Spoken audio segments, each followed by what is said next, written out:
Halo dulur, selamat datang di Madrid United, channel fans MU paling netral. Menang dipuji, kalah dibully.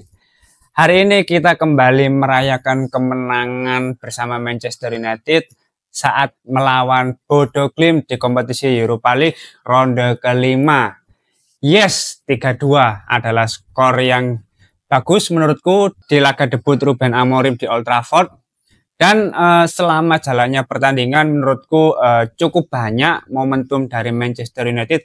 Bahkan bisa dikatakan selama 90 menit Manchester United menguasai jalannya pertandingan. Sangat mendominasi, sangat banyak peluang tercipta dan alhamdulillah bisa meraih 3 poin. karena karena sebenarnya di awal ini cukup deg-degan ya saat sempat tertinggal 1-2, tapi pada akhirnya bisa comeback 3-2. Menurutku sebuah hal yang luar biasa, permainan yang sangat menyenangkan menurutku, karena meskipun mendominasi ya, para pemain Bodo Glimt ini masih bisa memaksimalkan peluang sekecil apapun, meskipun sedikit momentum yang tercipta. Dan 2 gol dari Bodo Glimt itu menurutku murni kesalahan dari para pemain Manchester United. Nah, selanjutnya sekarang kita akan membahas performa dari para pemain. Nah, dimulai dari Andre Onana. Memang di pertandingan tadi Andre Onana ada 2 penyelamatan yang luar biasa menurutku. Salah satunya dari tendangan bebas di menit-menit akhir tadi ya. Wah, penyelamatannya luar biasa. Tapi sayang skor 6,6 menurutku karena dia sempat mengulur waktu juga, lalu kebobolan 2 gol, tapi itu bukan murni kesalahan Andre Onana, menurutku itu murni kesalahan dari beberapa pemain. Selanjutnya di lini pertahanan ada Nocer Mazraoui sebagai bek tengah kanan, ya performanya luar biasa. Di pertandingan tadi dia bahkan memberikan kontribusi 1 assist kepada Rasmus Højlund. Ini apa ya, cukup jadi pertanyaan juga ya. Kalau misalkan back tengah ini sampai memberikan assist, ini pemain-pemain sayap, wingback, lalu pemain-pemain di lini serang ini gimana kerjanya? Tapi secara penampilan luar biasa sih Nocer Mazraoui ini. Lalu Matthijs de Ligt ya secara perform standar sih tadi. Nggak terlalu mencolok, makanya di babak kedua tadi dia akhirnya diganti dengan Casemiro. Meskipun cukup mengkhawatirkan juga ya pergantian Casemiro. Lalu Lisandro Martinez, ya Lisandro Martinez sebagai back tengah kiri menurutku cukup solid. Beberapa kali dia bisa melakukan blocking terhadap pemain Bodo Glimt. Meskipun di babak kedua pada akhirnya diganti juga ya oleh Luke Shaw. Selanjutnya untuk pemain di lini tengah dimulai dengan Anthony. Ya Anthony mau gimana lagi? Kalau melihat performanya tadi menurutku masih kurang ya. Bahkan beberapa kali dia masih belum terbiasa dengan skema 3-4-3 atau 3-4-2-1 tadi ya. Bahkan ketika temannya di pressing ya di babak pertama ya kayak Mason Mount, dia pergi anjir. Nah terus mon iki dumbanak sopo terusan lek di press wong loro wong telu iki. Masih kurang lah. Maksudku untuk posisi wingback oke lah dia seorang pekerja keras. Dia mau track back dan beberapa kali sering melakukan hal itu. Tapi ya tentu membutuhkan kualitas yang mumpuni juga dalam membangun serangan, dalam umpan-umpan progresi ke depan. Dan Anthony masih belum bisa menawarkan hal itu. Selanjutnya untuk Manuel Ugarte. Wah, Manuel Ugarte 7,8 memang layak sih. Karena dia sangat solid di lini tengah, bahkan dia juga memberikan kontribusi assist kepada Rasmus Højlund. Bayangkan, seorang Manuel Ugarte, Nocer Mazraoui memberikan kontribusi assist di pertandingan kali ini. Ini lini tengah dan lini pertahanan sangat solid. Keren menurutku. Ugarte dan Mazraoui ini salah satu pahlawan ya di pertandingan kali ini. Lalu Bruno Fernandes ini merupakan peran yang baru di pertandingan kali ini. Dia dijadikan sebagai gelandang tengah. Perannya lebih sebagai penghubung antara lini pertahanan dan juga lini serang. Beberapa kali dia melakukan umpan-umpan terobosan, meskipun umpan-umpannya masih belum bisa dikonversi menjadi gol, tapi Bruno Fernandes ini ya seperti biasa. Dia bisa mengcover seluruh area dan perannya juga sangat penting di lini tengah. Jadi ya secara performa menurutku masih oke lah dengan peran barunya. Selanjutnya untuk Tyrell Malacia. Tyrell Malacia ini enggak banget cuk menurutku. Secara performa ya, pemain yang baru saja kembali setelah cuti 1,5 tahun dan gol kedua itu menurutku juga murni kesalahan dari Tyrell Malacia saat dia kalah sprint dengan pemain Bodo Glimt. Kurang lah. Maksudku ketika Diogo Dalot ini beberapa kali melakukan blunder, Tyrell Malacia ini secara kualitas lebih di bawah Diogo Dalot ternyata ya. Setelah diberi kesempatan.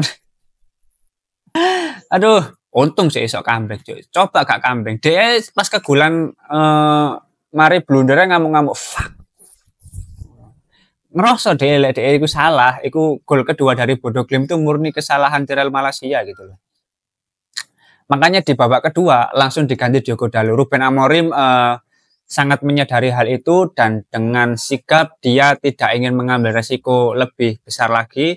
Akhirnya di babak kedua Diogo Dalot masuk menggantikan Tyrell Malacia. Selanjutnya kalau kita lihat di lini serang dimulai dari Mason Mount, ya secara performa menurutku lumayan memberikan impact. Beberapa kali dia juga melakukan shoot di dalam kotak penalti, namun sayang masih bisa di-save oleh kiper Bodo Glimt. Dan beberapa kali dia juga bisa menjadi gelandang box to box ya. Terbukti dia seringkali mengganggu para pemain Bodo Glimt saat dalam penguasaan bola.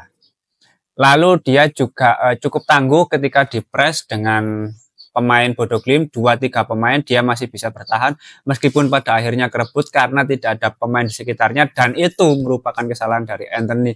Bayang no Mason Mount di-press, Anthony ngale cuk. Mon diumpani Anthony langsung di-press wong telu. Anthony ngale cuk, terus ya opo cuk Mon nih. Masih cukup mengkhawatirkan kalau dimainkan selama 90 menit. Selanjutnya untuk Rasmus Højlund, ya Rasmus Højlund ini wajar kalau dia mendapatkan skor 9,4.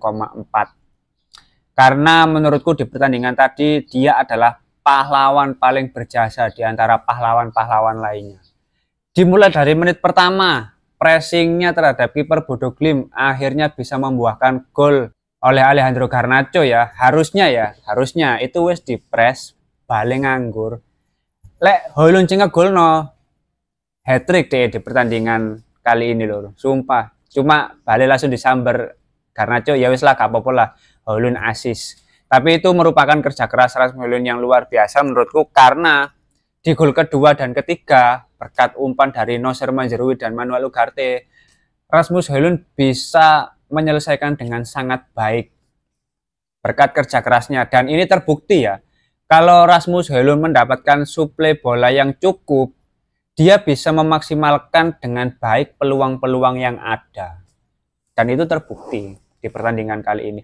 Kalau misalkan para pemain ini bisa bekerja sebagai sebuah tim, tidak ada yang maruk, tidak ada yang egois. Dan Rasmus Højlund ya sering mendapatkan umpan-umpan kunci, sering mendapatkan peluang. Ya dia bisa membuktikan bahwa dia seorang striker yang cukup mumpuni di Manchester United gitu loh. Dan yang terakhir penampilan dari Alejandro Garnacho ya meskipun dia memberikan kontribusi 1 gol di menit pertama berkat bola nganggur itu tadi ya. Tapi nah di peluang-peluang yang lain dia masih sering menyia-nyiakan ya. Karena ya beberapa kali ada kesempatan belum bisa dimaksimalkan dengan baik. Tapi ya Garnacho salah satu pemain yang cukup bagus di penampilan tadi karena dia juga di lini pertahanan sangat membantu, bahkan di dalam kotak penalti dia melakukan blocking dari para pemain Bodo Glimt dan secara tidak langsung itu membantu pekerjaan dari Andre Onana. Sedangkan untuk para pemain pengganti seperti Diogo Dalot, Amad Diallo, Marcus Rashford Luke Shaw dan Casemiro menurutku secara performa yang bisa memberikan dampak yang cukup positif hanya Amad Diallo, karena Marcus Rashford juga nggak terlalu kelihatan, ada satu shot tapi masih melenceng. Lalu Luke Shaw ya masih standar lah. Casemiro justru membahayakan ya. Aku cukup kaget kalau Casemiro diplot sebagai back tengah menggantikan Matthijs de Ligt, karena Casemiro ini tipikal pemain yang terlalu berani mengambil resiko ya. Kalau misalkan keadaan sudah terdesak, itu dia nekat melakukan pelanggaran. Bahkan sebelum dia mendapatkan kartu kuning ya, aku sudah bilang, wah resiko ini. Apalagi kalau misalkan pelanggarannya dalam kotak penalti, selesai itu pasti gol. Misalnya ono tendangan penalti. Untungnya tadi ada pelanggaran di luar kotak penalti karena handball. Tapi secara keseluruhan menurutku performa para pemain Manchester United kali ini, pergantian rotasi yang dilakukan oleh Ruben Amorim terbilang sukses karena Manchester United bisa meraih 3 poin. Meskipun yang dilawan klub dari Liga Norwegia, kemenangan tetaplah kemenangan. 3 poin layak didapatkan karena kerja keras dari seluruh pemain Manchester United. Karena kalau kita lihat secara statistik, Manchester United ini benar-benar mendominasi jalannya pertandingan selama 90 menit. Terbukti dari sisi penguasaan bola, Manchester United unggul 72% atas Bodo Glimt yang hanya 28%. Selama 90 menit ada 20 shot yang diarahkan ke gawang Bodo Glimt dengan 6 yang on target. Itu menunjukkan bahwa para pemain Manchester United menciptakan banyak sekali peluang. Dengan 2 penyelamatan kiper dari Andre Onana membuat Manchester United bisa meraih kemenangan di akhir pertandingan. Di sini bisa kita lihat juga ya, ada 789 operan. Ini membuktikan bahwa para pemain Manchester United sangat nyaman ketika dalam penguasaan bola. Banyak sekali umpan-umpan pendek, meskipun hal itu bisa terjadi karena pemain Bodo Glimt ini tidak terlalu banyak melakukan pressing yang intens. Sedangkan untuk kartu kuning Manchester United ada 2 ya, dari Andre Onana dan juga Casemiro karena handball dan mengulur waktu. Dari pertandingan ini bisa kita lihat memang di awal pertandingan mungkin beberapa orang cukup kaget dengan starting 11 di pertandingan kali ini karena Ruben Amorim murni ingin melakukan rotasi pemain dan melakukan eksperimen untuk melihat sejauh mana kualitas para pemain dalam menerapkan skema 3-4-3 atau 3-4-2-1 tadi ya. Untungnya, nah para pemain Manchester United ini bisa mengeksekusi dengan baik skema yang ingin diterapkan oleh Ruben Amorim. Meskipun 2 gol Bodo Glimt tadi murni kesalahan dari para pemain. Yang pertama, ada 1 pemain yang luput dari penjagaan. Dan 2 pemain Manchester United hanya fokus di sisi kanan. Akhirnya gol pertama itu tercipta. Lalu gol kedua itu murni kesalahan dari Tyrell Malacia karena ya kalah jo sprintnya jo, kalah banter melayune, akhirnya bisa langsung di shot dan gol. Ya Andre Onana ya cukup kaget. Ya pemana sempat unggul 1-2 Bodo Glimt, tapi akhirnya di babak pertama bisa disamakan berkat gol dari Rasmus Højlund, dan di babak kedua sampai akhir pertandingan akhirnya Manchester United bisa meraih kemenangan. Dari hasil ini menurutku ya memang ada pemain yang sepertinya masih sulit dan masih jauh dari kata stabil di bawah skema Ruben Amorim. Mungkin di bulan Januari akan ada dan harusnya ya ada pemain baru yang didatangkan, entah itu pemain pinjaman atau pembelian pemain secara permanen. Lalu di musim panas nanti sepertinya ya Ruben Amorim akan bersih-bersih pemain yang tidak ada progres selama 1 musim.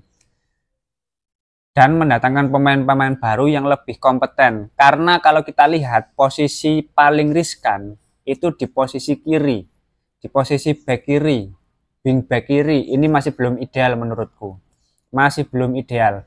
Dan untuk pemain-pemain di lini serang menurutku masih butuh tambahan pemain lain yang lebih berpengalaman ya harusnya untuk finishing, untuk umpan-umpan crossing yang lebih akurat kepada striker yaitu Rasmus Højlund, agar dia bisa lebih maksimal lagi dalam mencetak gol, lebih produktif lagi dalam mencetak gol. Ya, sekarang mari kita nikmati kemenangan Manchester United atas Bodo Glimt di kompetisi Europa League. Semoga dari hasil pertandingan ini bisa membawa tren positif di pertandingan-pertandingan berikutnya. Meskipun masih belum bisa berkata bahwa konsistensi itu mulai terbukti, tapi dengan hasil positif ini bisa menjadi evaluasi yang bagus bagi Ruben Amorim dan para pemain agar kedepannya bisa terus lebih meningkatkan lagi performa dari para pemain dan saling bersinergi untuk menerapkan skema yang diinginkan oleh Ruben Amorim. Kalau teman-teman ada opini lain dari pertandingan tadi, langsung tulis saja di kolom komentar, kita diskusi santai sambil senyum-senyum. Ya, karena 3 poin lor. Kalau misalkan menang, ya wajar lah kalau kita bahagia. Yang penting nggak lebay dan nggak norak gitu loh. Oke, mungkin itu dulu review pertandingan kali ini. Terima kasih sudah menonton video ini. Selamat beraktivitas. Jangan lupa like, komen, dan subscribe. Salam.